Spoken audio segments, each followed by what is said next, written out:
Malam di desa Gunung Watu selalu sunyi. Meski jaraknya hanya 2 jam dari kota, desa ini tetap mempertahankan kesepian yang pekat. Seakan waktu malas berlari di sini. Rumah-rumah mungil berjajar rapat di pinggir jalan tanah. Lampu-lampu temaram kuning seperti kunang-kunang malas, dan suara jangkrik tak pernah absen mengisi malam. Di salah satu rumah kayu bercat abu, tinggal seorang pemuda bernama Raka, 19 tahun, satu-satunya anak pasangan Sumi dan Rendra. Ayahnya bekerja di luar kota, jarang pulang, sementara ibunya mengurus warung kecil di depan rumah. Sejak kecil, Raka dikenal pendiam, penggemar buku-buku tua, dan suka menyendiri di kamarnya. Teman-temannya sering mengejeknya aneh, tapi Raka tak peduli. Hanya satu orang yang selalu sabar dengannya, Alia, sahabat kecilnya, yang kini sudah beranjak dewasa dan bekerja di perpustakaan desa. Malam itu, Raka duduk termenung di depan cermin kamarnya. Cermin tua itu warisan dari kakeknya. Besar, tinggi hampir menyentuh langit-langit, dengan bingkai kayu berukir motif ular melingkar. Ada retakan tipis di sudutnya, seperti bekas pukulan, tapi Raka tak pernah berniat membuangnya. Ia menarik napas panjang, memandangi pantulan wajahnya sendiri. "Kenapa hidupku begini kosong ya?" bisiknya pelan. Ibunya memanggil dari luar, menyuruhnya makan malam, tapi Raka hanya menjawab singkat, "Nanti, Bu." Sejak beberapa hari lalu, Raka merasa cermin itu aneh. Kadang ia merasa bayangannya bergerak sedikit lebih lambat. Kadang, bayangan itu tersenyum meski mulutnya sendiri tidak. Raka menepis pikirannya, menuduh dirinya terlalu lelah, terlalu banyak membaca buku-buku mantra tua yang ia temukan di toko barang bekas. Di meja kamarnya, tergeletak satu buku tipis dengan sampul kulit lusuh. Judulnya sudah tak terbaca jelas, tapi di dalamnya ada satu halaman yang menarik perhatian. Mantra pemisah jiwa dan raga. Malam itu, tanpa alasan yang jelas, Raka membuka halaman itu sekali lagi. Hatinya berdebar, entah karena takut, entah karena penasaran. Di luar, angin malam mulai meniup tirai jendela, membuat bayangan-bayangan di dinding menari perlahan. "Raka, makan dulu." Suara lembut Alia terdengar dari luar jendela. Raka menoleh, sedikit tersenyum. Alia memang sering mampir malam-malam begini, mengantarkan makanan atau sekadar berbincang sebentar. Tapi kali ini, ia hanya berkata, "Aku nggak lapar, Li. Nanti aja." Alia mengangguk pelan, tatapannya cemas. "Jangan lama-lama sendirian, Rak. Aku dengar dari warga, beberapa malam ini ada suara aneh dari rumahmu." Raka tertawa kecil. "Ah, cuma tikus kali." Tapi dalam hati, ia tahu, ini bukan soal tikus. Ini soal dirinya. Dan cermin itu. Malam semakin larut. Angin semakin dingin. Raka memandangi mantra di buku tua itu. Dan untuk pertama kalinya, ia membaca pelan. Hanya yang berani melintasi bayangan, yang akan melihat wajah sejatinya. Tanpa sadar, tangan Raka meraba permukaan cermin, mengikuti retakan di sudutnya. Dan saat itu, dari balik pantulan, bayangan Raka tersenyum. Bukan senyum yang sama dengan wajah Raka sendiri. Keesokan paginya, Raka duduk termenung di warung ibunya. Matanya merah, kurang tidur. Sepanjang malam ia merasa seperti diawasi. Bahkan setelah mematikan lampu, menutup mata, dan mencoba tidur, bayangan dari cermin terus terbayang. Rasanya seperti ada Raka lain yang tetap berdiri di sana, menatap balik, bahkan ketika ia sudah membaringkan diri di ranjang. "Rak, kamu sakit?" Suara lembut Alia membuat Raka tersentak.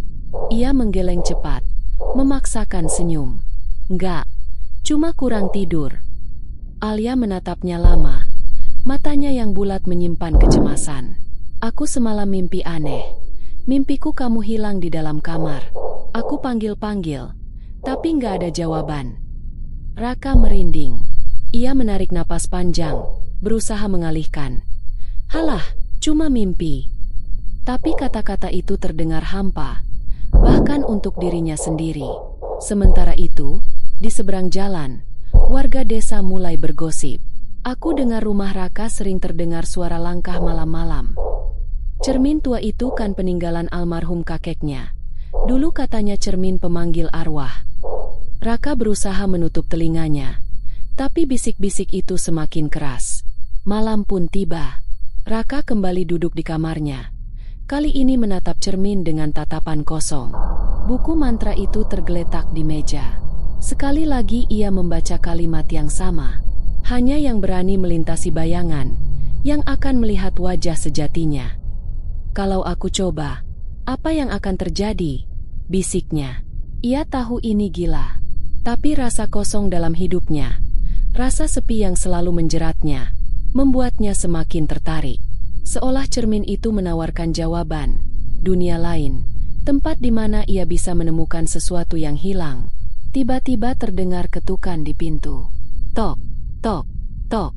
Raka? Suara ibunya. Sudah malam, jangan main cermin terus. Raka menjawab pelan. Iya, Bu. Tapi matanya tetap terpaku pada bayangannya sendiri. Dan kali ini, jelas sekali ia melihat. Bayangan Raka di cermin menggerakkan bibirnya, tanpa suara, mengucapkan sesuatu. Raka membeku. Napasnya tercekat. Perlahan ia mendekat, mencoba membaca gerakan bibir itu. Bayangan Raka di cermin tersenyum, matanya merah samar, dan bibirnya bergerak. Ayo sini. Raka mundur satu langkah. Jantungnya berdetak keras. Tapi di saat yang sama, rasa penasaran itu menghancurkan logikanya. Dengan tangan gemetar, ia menyentuh permukaan cermin. Dingin, lembab, seperti kulit hidup. Dan tepat saat itu, retakan di sudut cermin melebar, membentuk pola seperti jaring laba-laba. Dari dalam retakan, terdengar bisikan samar, suara anak kecil, suara tangisan, suara tertawa, semuanya berbaur jadi satu. Raka tersentak mundur, terjatuh. Buku mantra di meja terbuka sendiri, halamannya terbolak-balik, dan berhenti di satu halaman kosong, yang tiba-tiba muncul tulisan baru, perlahan, seperti ditulis oleh tangan tak kasat mata. Malam ketiga, pintu terbuka. Raka menatap tulisan itu, matanya membelalak. Malam ketiga? Malam itu adalah malam kedua. Apa yang akan terjadi besok malam? Hari itu hujan turun sejak sore. Langit kelabu, angin bertiup dingin, dan suara rintik hujan mengguyur atap rumah desa seperti musik pengantar gelisah. Raka duduk di kamar, menatap cermin tua itu sambil menggigit bibirnya keras-keras. Ia tidak berani menyentuhnya lagi sejak semalam. Alia datang sore itu, membawa termos teh hangat. Rak, kamu nggak apa-apa? Tanyanya pelan, duduk di tepi tempat tidur. Raka memaksakan senyum. Cuma, mimpi aneh. Alia mengerutkan dahi. Aku juga mimpi lagi. Rak, kali ini, aku lihat kamu berdiri di cermin. Tapi di balik bayanganmu, ada sosok lain. Tinggi, kurus, matanya merah.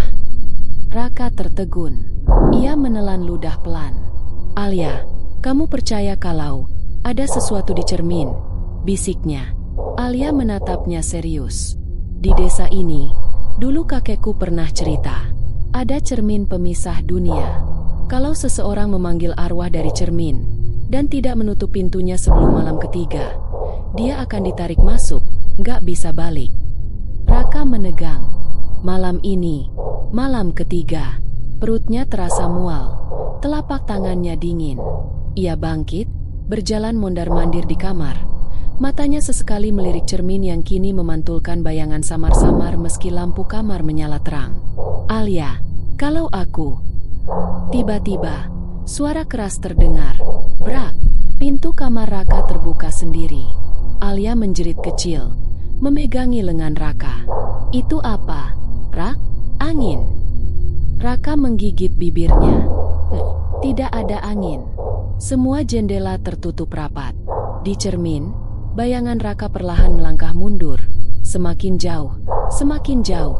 Sementara di dunia nyata, Raka tetap berdiri di tempat. Dan semakin jauh bayangan itu pergi, semakin terlihat sosok lain. Tinggi, hitam, tanpa wajah. Sosok itu berdiri di balik bayangan Raka, mendekat perlahan. Alia menarik Raka. "Jangan lihat, tutup cerminnya, tutup pakai kain." Raka terdiam, terpaku. Ia tidak bisa berpaling, seakan terhipnotis. Dalam hatinya, ada bisikan kecil. "Kalau kamu mau tahu siapa dirimu sebenarnya, jangan mundur, jangan lari." Tiba-tiba, dari dalam cermin, tangan pucat mencuat keluar, mencengkeram sisi bingkai kayu. Alia menjerit keras, air matanya mengalir, memukul-mukul bahu Raka agar sadar. Raka mengangkat tangan, perlahan, menyentuh tangan itu, dan tertarik. Alia berusaha menarik Raka, tapi kekuatannya jauh lebih lemah. "Rak, jangan!" Raka hanya sempat menoleh sekali, matanya penuh air mata. "Alia, aku harus masuk. Aku harus tahu." Bra, cermin retak seluruhnya. Raka menghilang. Alia terduduk, terisak, memandangi cermin yang kini hanya memantulkan bayangan dirinya sendiri. Di meja, buku mantra itu terbuka, dan di halaman yang kosong tadi, kini tertulis jelas. Pintu telah terbuka, tapi siapa yang akan keluar? Hujan semakin deras di luar, petir sesekali membelah langit, membuat bayangan di kamar Raka tampak bergerak-gerak di dinding. Alia masih terduduk di lantai, wajahnya pucat, tangan gemetar memeluk lutut. Matanya tak lepas dari cermin besar yang kini retaknya semakin banyak, hampir seperti jaring laba-laba. Ia mencoba menghubungi ibunya Raka, tapi ponselnya tidak ada sinyal. "Astaga, apa yang harus aku lakukan?" gumam Alia sambil menangis pelan. Tiba-tiba, cermin itu bergetar. Bukan hanya retakan yang bergerak, permukaannya seperti air, beriak pelan. Alia menahan napas. Bra, cermin pecah sebagian, dan dari dalamnya, sosok Raka keluar. "Ah, Alia!" Suara itu serak, pelan. Alia langsung berdiri, setengah berlari mendekat, matanya berbinar harapan. "Raka! Astaga, kamu kembali. Aku kira kamu." Tapi langkahnya terhenti. Sesuatu aneh. Raka berdiri tegak, tapi matanya kosong, pupilnya kecil seperti jarum. Bibirnya tersenyum lebar, terlalu lebar, hampir seperti tertarik paksa ke telinga. Tangannya pucat, dan di pergelangan tangannya ada tanda merah seperti bekas jeratan. "Alia!" Suara Raka lagi, tapi nada suaranya bukan miliknya. Alia mundur perlahan, jantungnya berdebar hebat. Kamu bukan Raka." Sosok itu tertawa pelan, kaku, seperti suara retakan kaca. "Aku Raka, Raka yang baru." Lampu kamar tiba-tiba padam. Alia memekik, napasnya memburu. Ia meraba-raba ponsel di sakunya, tapi ketika menyalakan senter, sosok itu sudah tepat di hadapannya, menatap lurus ke matanya. "Alia," bisiknya, "ayo ikut aku." Alia berteriak keras, berlari keluar kamar, menuruni tangga sambil terisak. Ibunya Raka muncul dari dapur, wajahnya bingung. "Alia, ada apa, Nak?" Alia tak mampu menjawab, hanya menarik tangan Bu Sumi sambil menangis. "Bu, itu bukan Raka." Bu Sumi menatap ke arah tangga, matanya membelalak. Dari atas, sosok yang menyerupai Raka berdiri diam, matanya memancarkan cahaya merah samar. "Bu, aku lapar," katanya pelan. Bu Sumi menutup mulutnya, tubuhnya gemetar. "Itu bukan anak saya," bisiknya lirih. Alia menarik Bu Sumi keluar rumah. Keduanya berlari di bawah hujan lebat, menuju rumah kepala desa. Di belakang mereka, dari jendela kamar lantai atas, sosok Raka memandangi mereka pergi. Bibirnya menyeringai, matanya merah menyala. Di tangannya, buku mantra itu terbuka, dan halaman kosongnya perlahan terisi tulisan baru. Satu keluar, satu lagi menunggu. Alia dan Bu Sumi akhirnya tiba di rumah kepala desa, Pak Surya, yang langsung membuka pintu dengan wajah bingung. "Alia? Bu Sumi, malam-malam begini kenapa kalian lari-lari basah kuyup?" tanyanya. Alia tersengal-sengal, menggenggam tangan Bu Sumi erat. "Pak, Raka. Dia bukan Raka. Isaknya. Bu Sumi mengangguk pelan. Wajahnya pucat pasi. Anak saya. Dia berubah. Pak, ada yang lain yang ikut keluar dari cermin itu. Pak Surya memandang serius. Ia menarik mereka masuk, mengunci pintu rapat. Aku sudah lama dengar cerita itu, katanya lirih, tentang cermin tua di rumah kalian. Orang tuamu, Bu Sumi, dulu pernah meminta kami jangan membuang cermin itu. Katanya, kalau dihancurkan, arwah yang terperangkap di dalamnya bisa bebas. Alia menatap Pak Surya tak percaya. Jadi, maksudnya sekarang arwah itu bebas karena Raka masuk ke dalam. Pak Surya mengangguk berat. Kita harus cari cara memanggilnya kembali. Tapi jangan salah langkah. Kalau tidak, yang keluar nanti bisa lebih banyak lagi. Malam semakin larut, tapi desa justru semakin gaduh. Beberapa warga mulai mendengar kabar dari mulut ke mulut. Ada yang melihat sosok Raka berjalan di ganggang kecil, mondar-mandir tanpa arah, menatap kosong ke rumah-rumah warga. Ada yang mengaku mendengar suara ketukan di jendela. Ketika dibuka, tak ada siapapun, tapi bekas jejak kaki basah terlihat di tanah. Pak Surya memutuskan mengumpulkan beberapa warga pria untuk berjaga. Alia, Bu Sumi, kalian tetap di sini. Jangan kemana-mana. Pesannya tegas. Alia menggenggam tangan Bu Sumi erat. Dalam hatinya, ia merasa bersalah. Semua ini salahku. Aku seharusnya menghentikan Raka dari awal. Di rumah Raka, sosok Raka duduk di lantai kamarnya, menggambar lingkaran-lingkaran aneh di lantai kayu. Bibirnya komat kamit. Mata merahnya menyala samar dalam gelap. Di dalam cermin, dari retakan yang semakin melebar, sesekali muncul bayangan lain. Wajah-wajah pucat tanpa mata, tangan-tangan kurus mencakar permukaan kaca. Dan pelan-pelan, permukaan cermin itu mulai menganga seperti mulut, siap memuntahkan sesuatu atau seseorang. Malam itu, rumah kepala desa makin sesak oleh warga yang datang ketakutan. Beberapa anak kecil menangis, para ibu berbisik ketakutan, dan para lelaki desa mondar-mandir di depan pintu sambil membawa bambu, parang, atau kayu seadanya. Pak Surya berdiri di tengah ruang tamu. Kita harus memanggil Bu Darmi, katanya mantap. Dia satu-satunya yang tahu cara mengunci roh-roh itu lagi.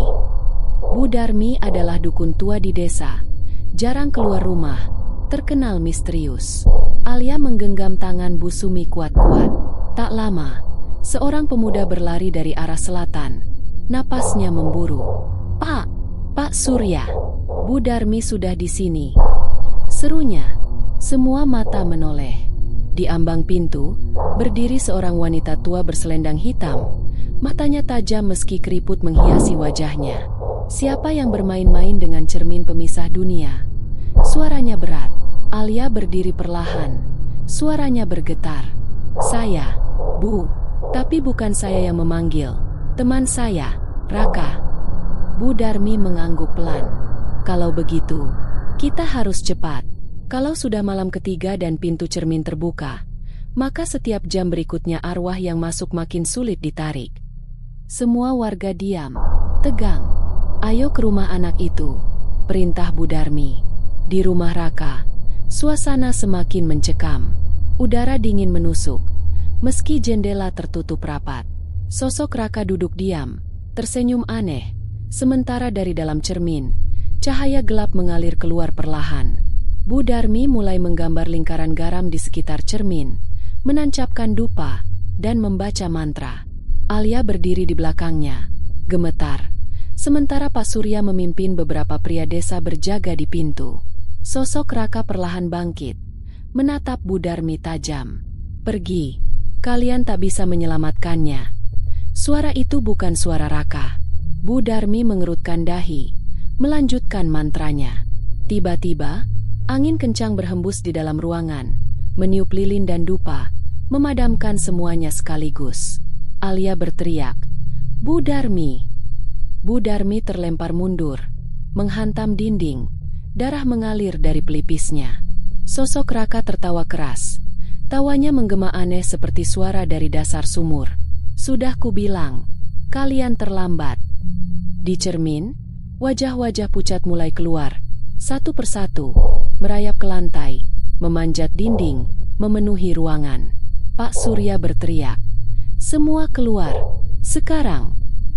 Warga berhamburan, berdesakan menuju pintu. Alia mencoba menarik Bu Darmi yang setengah sadar, sementara sosok Raka perlahan melangkah mendekat.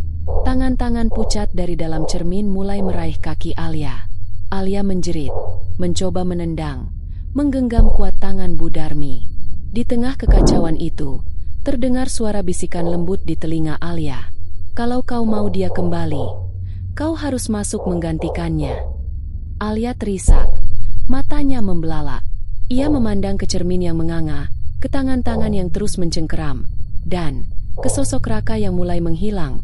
Wajah aslinya muncul sebentar, lelah, sedih, seakan minta tolong. Apa Alia akan menyerah? Atau mengorbankan dirinya? Alia menggigit bibir, menahan tangis. "Kalau aku masuk, Raka bisa kembali?" Bisiknya pelan, hampir tak terdengar. Bu Darmi yang setengah sadar menarik lengan Alia lemah. "Jangan, nak, kau tak tahu apa yang ada di dalam sana." Tapi Alia memandangi wajah Raka yang samar muncul di balik sosok menyeramkan itu. Untuk pertama kalinya sejak malam itu, ia melihat mata Raka yang asli, ketakutan, meminta tolong. Pak Surya berteriak dari dekat pintu, "Alia, cepat keluar!" Tapi Alia sudah mengambil keputusan. Ia meraih liontin kecil pemberian Raka yang tergantung di lehernya, menciuminya cepat, lalu berlari ke arah cermin. "Alia!" teriak Bu Sumi, Bu Darmi, dan Pak Surya bersamaan. Begitu Alia melompati lingkaran garam yang sudah rusak, tubuhnya terasa berat, seakan diseret angin ribut. Sosok-sosok pucat menjerit marah, cermin memancarkan cahaya gelap, dan dengan satu langkah, Alia menghilang ke dalamnya. Di dalam cermin, segalanya hening. Alia membuka matanya pelan, tubuhnya menggigil. Sekelilingnya hanya kabut abu-abu. Di kejauhan, ia melihat sosok Raka duduk memeluk lutut, tubuhnya nyaris transparan. "Raka," bisik Alia sambil mendekat. Raka menoleh, matanya berlinang. "Alia, kenapa kau kesini? Kenapa kau bodoh sekali?" Alia tersenyum samar, menggenggam tangannya. "Aku nggak mau kamu sendirian." Tiba-tiba, suara gemuruh terdengar, dan dari balik kabut, sosok-sosok hitam besar mendekat, membawa rantai, cakar, dan tawa serak. Alia menggenggam tangan Raka kuat-kuat. Kita pulang sama-sama," katanya tegas, meski suaranya bergetar. Raka menggeleng, wajahnya panik. "Nggak semudah itu. Alia, sekarang kau terperangkap juga. Hanya satu yang bisa keluar." Alia menatapnya lama, sebelum perlahan melepaskan genggaman tangannya. "Kalau begitu, aku pilih kamu, Rak," bisiknya. Dari dunia nyata, Bu Darmi mulai sadar penuh. Matanya memerah karena berjuang membaca mantra keras-keras. Pak Surya memukul-mukul cermin dengan palu besi, tapi cermin itu justru memantulkan api hitam ke arah mereka. Bu Sumi menangis memanggil nama Alia dan Raka berulang-ulang. Di dalam cermin, Alia mendorong Raka perlahan. "Pergi, Raka. Tolong keluar." Raka menangis keras, memeluk Alia erat. "Nggak mau. Aku nggak mau ninggalin kamu." Tapi di belakang mereka, bayangan hitam semakin mendekat. Rantainya terjulur, siap menyergap salah satu. Alia menjerit, "Bu Darmi, tolong!" Tiba-tiba, cahaya putih menyilaukan muncul dari permukaan cermin. Alia dan Raka terhisap arus kuat. Dari luar, cermin bergetar keras, dan suara retakan semakin membesar. Bu Darmi berseru, "Satu, hanya satu yang bisa keluar. Pilih." Di detik terakhir, suara Alia terdengar lirih, "Bawa Raka pulang." Dengan ledakan cahaya, cermin pecah berkeping-keping. Tubuh Raka terlempar keluar, menabrak lantai ruangannya, terengah-engah, matanya berkedip kebingungan. Bu Sumi segera memeluknya sambil menangis. Tapi ketika Raka menoleh ke arah cermin, wajahnya pucat. "Alia, Alia mana? Tanyanya pelan. Semua orang terdiam. Di sisa cermin yang pecah, tak ada tanda Alia sama sekali. Hanya bisikan samar yang terdengar di telinga Raka. Aku nggak pergi jauh, kok. Malam itu, desa seakan dihantui oleh sebuah keheningan yang tak biasa. Cermin yang hancur, sosok Raka yang kembali, namun tanpa Alia. Bu Sumi memeluk anaknya dengan erat, menangis tak henti-henti. Raka, kamu kembali, tapi kenapa Alia? Kenapa dia? Tangis Bu Sumi pecah. Raka hanya bisa menunduk, matanya kosong. Aku nggak tahu, Bu. Aku nggak bisa menyelamatkannya. Pak Surya menatap cermin yang kini hanya serpihan kaca. Ia berjalan pelan menuju pecahan-pecahan itu, mengambil sepotong kaca yang bersih. Ada sesuatu yang terpantul di dalamnya, sesuatu yang tidak seharusnya ada. SSSTTT. Suara Pak Surya pelan, membuat semua orang terdiam. Dalam kaca yang hancur, tampak bayangan Alia. Tubuhnya tampak lemah, wajahnya masih tersenyum, meskipun matanya kosong, seakan terperangkap dalam dunia lain. Alia? Itu kamu? Suara Raka tercekat. Pak Surya menggenggam pecahan kaca dengan hati-hati. Ini bukan bayangan biasa. Dia masih ada, terperangkap, mungkin. Apa yang harus kita lakukan? Tanya Bu Darmi, yang kini berdiri lebih dekat. Kita harus memanggilnya lagi, Pak Surya. Tapi ini bukan hal yang mudah. Raka terjatuh di lantai, menundukkan kepala. Aku nggak bisa hidup tanpa Alia. Aku nggak bisa. Tangannya gemetar, matanya memerah. Sambil menggenggam erat liontin kecil pemberian Alia, ia berbisik pelan. Tolong, beri aku kesempatan untuk membawanya kembali. Bu Darmi mendekat, menyentuh pundak Raka dengan lembut. Terkadang, untuk mengembalikan sesuatu yang kita cintai, kita harus melepaskannya terlebih dahulu. Beberapa hari berlalu sejak malam itu. Keadaan desa kini jauh lebih tenang, meskipun banyak yang masih bicara tentang peristiwa malam itu. Cermin tua di rumah Raka sudah dibuang, dan rumah itu pun terasa lebih sepi. Namun, meski begitu, Raka merasa ada sesuatu yang hilang. Ia merasa seolah-olah Alia selalu ada di sekitarnya, namun tak bisa dijangkau. Satu hari, saat tengah berjalan di sekitar desa, Raka tiba-tiba mendengar suara lembut yang memanggil namanya. Raka. Ia berhenti, berbalik ke arah suara itu. Tak ada siapa-siapa. Raka, jangan takut. Suara itu kembali terdengar, lebih jelas. Raka berlari ke arah suara itu, menuju ke hutan belakang desa, tempat yang sering ia kunjungi bersama Alia. Di sana, ia melihat sesosok bayangan putih yang perlahan mulai membentuk tubuh. Itu adalah Alia, tapi wajahnya tampak buram dan kabur. Alia. Raka hampir tidak bisa mengucapkan namanya, tetapi perasaan itu, dia tahu itu adalah Alia. Alia tersenyum, meski senyumnya penuh kesedihan. Aku di sini, Rak, tapi aku tidak bisa kembali sepenuhnya. Aku terperangkap di antara dunia ini dan dunia lain. Raka mendekat, namun tubuh Alia semakin memudar. Kau harus hidup, Rak. Jangan biarkan dirimu tenggelam dalam kesedihan. Aku selalu di sini, di hatimu. Alia mengulurkan tangan, tetapi tangan itu melewati tubuh Raka tanpa meninggalkan jejak. Alia. Raka berteriak, aku tidak bisa tanpa kamu. Alia tersenyum lemah. Kamu bisa, Rak. Aku percaya padamu. Dan dengan satu hembusan angin, Alia menghilang, meninggalkan Raka sendiri di tengah hutan. Raka terjatuh, menangis dalam diam. Meski hatinya hancur, ia tahu bahwa Alia telah memberikan keberanian untuk melanjutkan hidupnya. Ia tidak akan membiarkan kenangan mereka menghilang. Keesokan harinya, Raka kembali ke rumah, lebih tenang dari sebelumnya. Ia memutuskan untuk mengingat Alia dengan cara yang terbaik, dengan hidup yang lebih baik, tanpa melupakan segala yang telah mereka lalui bersama. Pagi hari setelah pertemuan terakhir dengan Alia di hutan, Raka terbangun dengan rasa kosong yang menggelayuti. Namun, ada kedamaian yang mulai mengisi hatinya. Meskipun hatinya masih terluka, ia merasa lebih kuat. Alia, meski tak lagi di dunia yang sama, telah meninggalkan pesan yang akan dibawanya selamanya. Di pagi yang cerah itu, Raka memutuskan untuk pergi ke makam Alia yang terletak di pinggiran desa. Langkahnya terasa berat, tetapi ia tahu ini adalah bagian dari proses penyembuhan.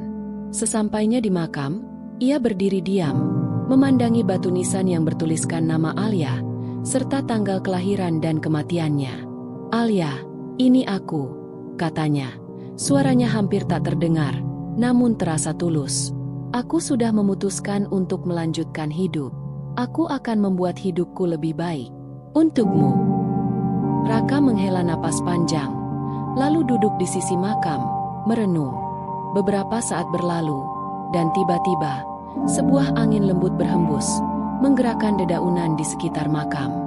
Dalam hembusan angin itu, ia bisa mendengar suara lembut yang terdengar jelas di telinganya. "Aku bangga padamu, Rak. Jangan lupakan senyumku."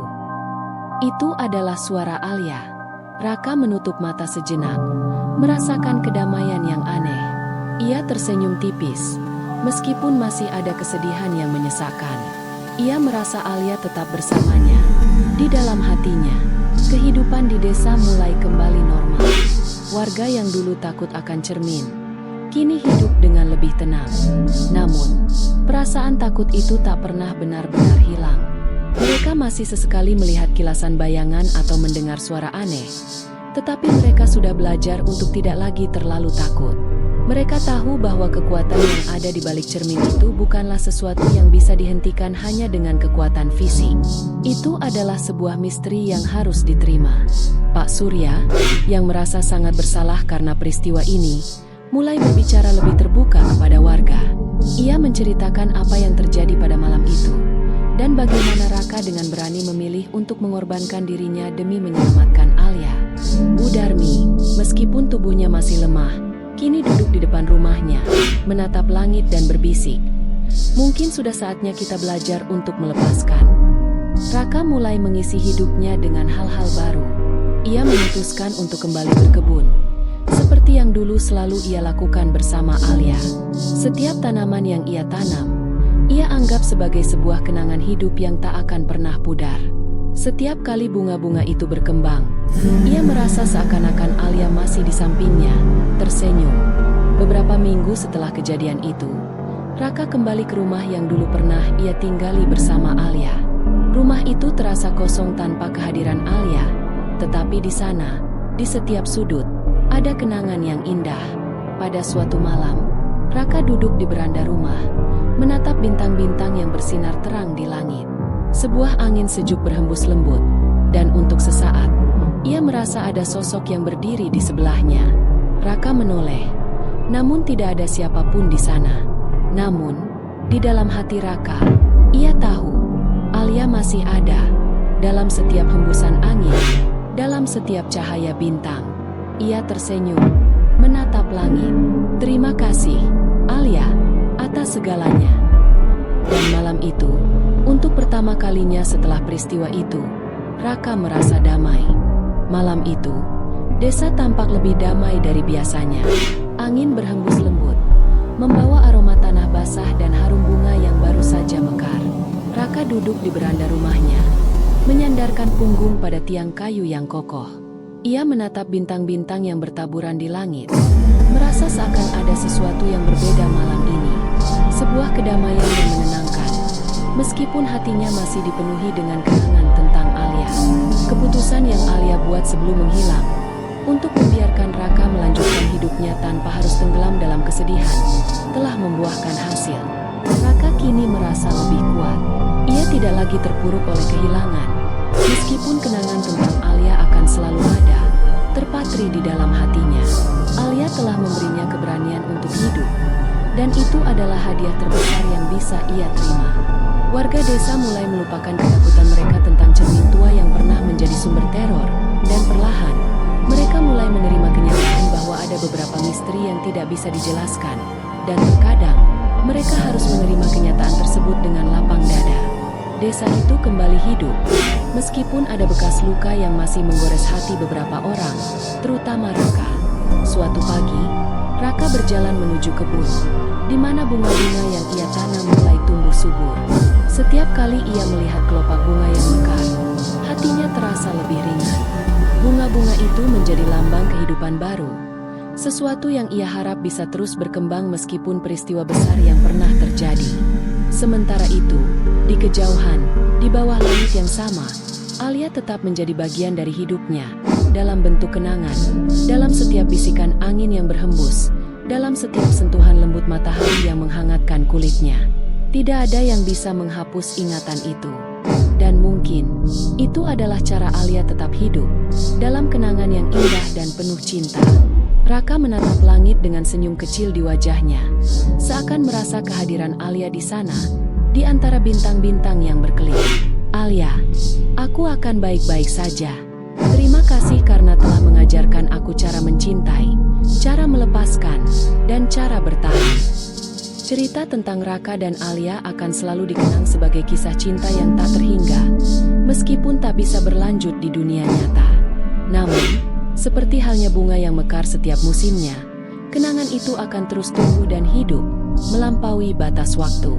Alia mungkin telah pergi, tetapi cintanya akan selalu ada, dan hidup pun harus terus berjalan.